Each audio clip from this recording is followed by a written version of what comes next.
विज्ञान भारती कक्षा 6 अभ्यास काल पुस्तिका के अंतर्गत आज हम इकाई 4 पास पड़ोस में होने वाले परिवर्तन के अभ्यास प्रश्नों को हल करेंगे। आप लोग परिवर्तन से अच्छे से परिचित होंगे, है ना। परिवर्तन क्या होता है? वस्तु की अवस्था, आकार, रंग, स्वाद एवं गंध तथा प्रकृति में होने वाले निरंतर बदलाव को परिवर्तन कहते हैं। तो आज इसी के अभ्यास प्रश्नों को हल करते हैं। पहला प्रश्न कह रहा है, निम्नलिखित प्रश्नों के सही विकल्प छांटिए। का है, निम्नलिखित में कौन सा परिवर्तन नियमित परिवर्तन है? तो वे परिवर्तन जो नियमित एवं निश्चित समय पर होते हैं। जैसे वर्षा का होना दिया गया है, तो वर्षा का होना कोई निश्चित समय नहीं होता है। तूफान के आने का भी निश्चित समय नहीं है। भूकंप के आने का भी निश्चित समय नहीं है। दिन और रात होना ये बिल्कुल फिक्स है। तो दिन और रात होना जो होगा वो हमारा नियमित परिवर्तन के अंतर्गत आएगा। दूसरा एक था, निम्नलिखित में मानव कृत क्रिया है। मौसम में परिवर्तन, ये भी मानव नहीं कर सकता है। हाँ, दूध से पनीर जरूर बना सकता है। तो दूध से पनीर बनने की प्रक्रिया मानवकृत क्रिया है। रोटी में फफूंद लगना है। तो अनुकूल परिवर्तन, ये अनुकूल परिवर्तन होगा नहीं। जो लाभदायक होते हैं और उपयोगी होते हैं वो अनुकूल परिवर्तन में आते हैं। प्रतिकूल परिवर्तन जरूर है, क्योंकि रोटी हमारे लिए क्या हो जाएगी? खराब हो जाएगी। तो यहां पर ये जो ऑप्शन सेकंड है वो सही हो जाएगा प्रतिकूल परिवर्तन में। ये ना प्रत्यावर्तित परिवर्तन होगा और ना ही कृत्रिम परिवर्तन होगा। अगला दूसरा है, स्तंभ का तथा स्तंभ खा को सुमिलित कीजिए।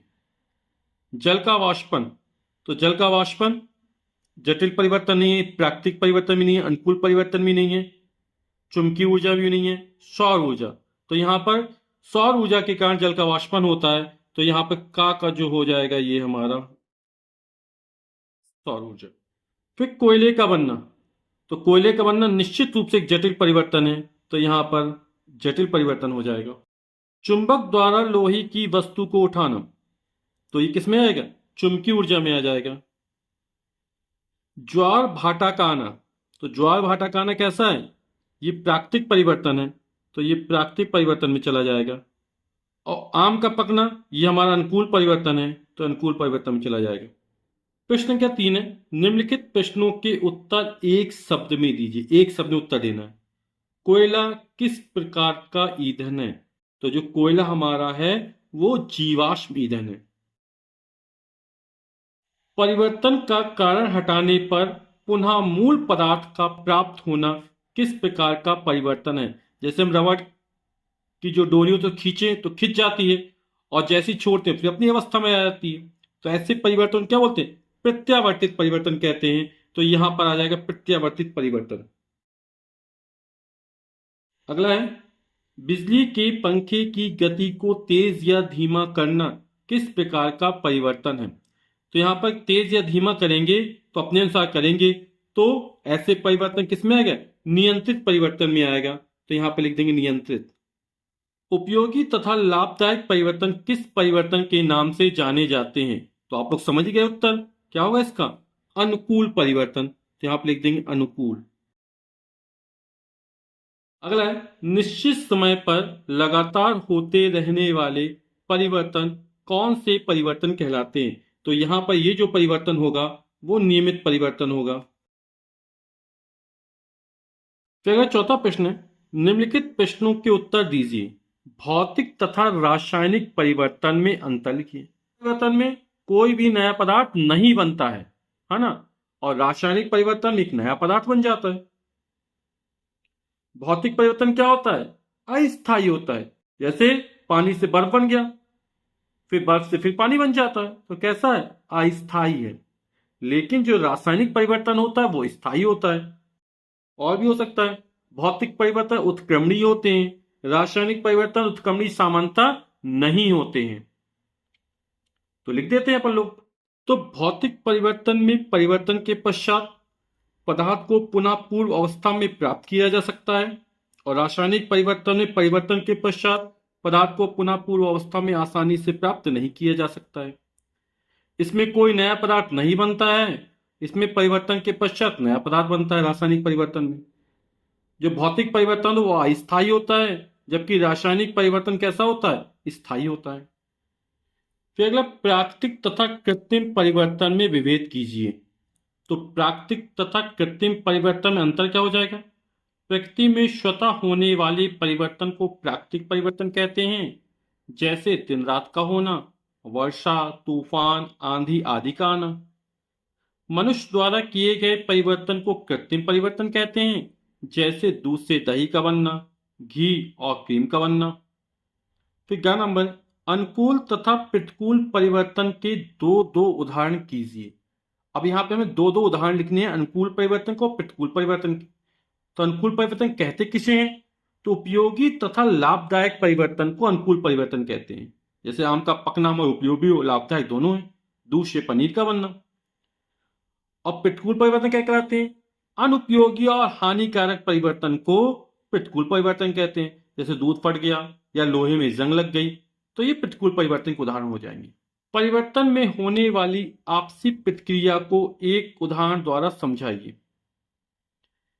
तो दो या दो से अधिक पदार्थ आपस में क्रिया करके एक दूसरे को किसी न किसी प्रकार से प्रभावित करते हैं। अब कैसे प्रभावित करते हैं? लोहे में जंग लगना, इसमें लोहा तथा ऑक्सीजन नमी की उपस्थिति में परस्पर क्रिया करते हैं। अगला है, परिवर्तन के लिए ऊर्जा की आवश्यकता पर प्रकाश डालिए। तो अनेक परिवर्तनों के लिए ऊर्जा की आवश्यकता होती है, जैसे सौर प्रकाश की ऊष्मा से जल का वाष्पन हो जाता है, या फिर विद्युत ऊर्जा द्वारा प्रकाश तथा ऊष्मा उत्पन्न होती है, या फिर साइकिल का पैडल चलाने पर यांत्रिक ऊर्जा के उपयोग से साइकिल गतिमान हो जाती है, या हम जब उत्तल लेंस लेते हैं और सूर्य के प्रकाश में रखते हैं तो वो उत्तल लेंस में जो किरणें होती है वो क्या एकत्रित हो जाती है और कागज को जला देती हैं। तो परिवर्तन के लिए हमेशा ऊर्जा की आवश्यकता पड़ती है। तो क्वेश्चन नंबर 5वां है, निम्नलिखित संकेतों की सहायता से दी गई वर्ग पहेली को हल कीजिए। यहाँ वर्ग पहेली हल करना, इसमें खाली स्थान जो दिए वो भरना है। जैसे पहला है, तैरने में उपयोग होने वाली ऊर्जा होती है। तो तैरने में जो ऊर्जा उपयोग होती है वो पेशी ऊर्जा होती है, तो यहां पे हो जाएगा पेशी। फिर दूसरा है, अनवीकरणीय ऊर्जा स्रोत है। तो दूसरा नंबर अनवीकरणीय ऊर्जा, जिसको पुनः उत्पन्न नहीं किया जा सकता, तो ये हो जाएगा पेट्रोल हो जाएगा यहां पर। तीसरा, एक प्राकृतिक आपदा है। तो तू दिया तो तूफान हो जाएगा एक प्राकृतिक आपदा। फिर चौथा है, शरीर में होने वाली जटिल क्रिया है। तो क्या है? तो पाचन हो जाएगा। पांचवा है, लोहे को आकर्षित करता है। तो लोहे कौन आकर्षित करता है? यहां पर चुंबक आ जाएगा। ऊपर से नीचे, गैस का द्रव में बदलना कहलाता है। तो जो गैस का द्रव में बदलना कहलाता है वो संघनन कहलाता है। फिर द्रव के वाष्प में बदलने की क्रिया है। तो सातवें नंबर, द्रव के वाष्प में बदलने की क्रिया वाष्पन कहलाती है, तो ये वाष्पन हो जाएगा हमारा। फिर आठवां कह रहा, बिना बुझे चूना तथा पानी को मिलाने पर मुक्त होती है। तो आदर्श तो ये ऊष्मा हो जाएगा हमारा। 9वें नंबर पर है, कोयले के बनने की प्रक्रिया है। तो ये जटिल प्रक्रिया है। और 10वां है, नया पदार्थ न बनाने वाला परिवर्तन है। जिसमें नया पदार्थ नहीं बनता है वो हमारा भौतिक परिवर्तन कहलाता है। तो 10वें नंबर पर हो जाएगा भौतिक।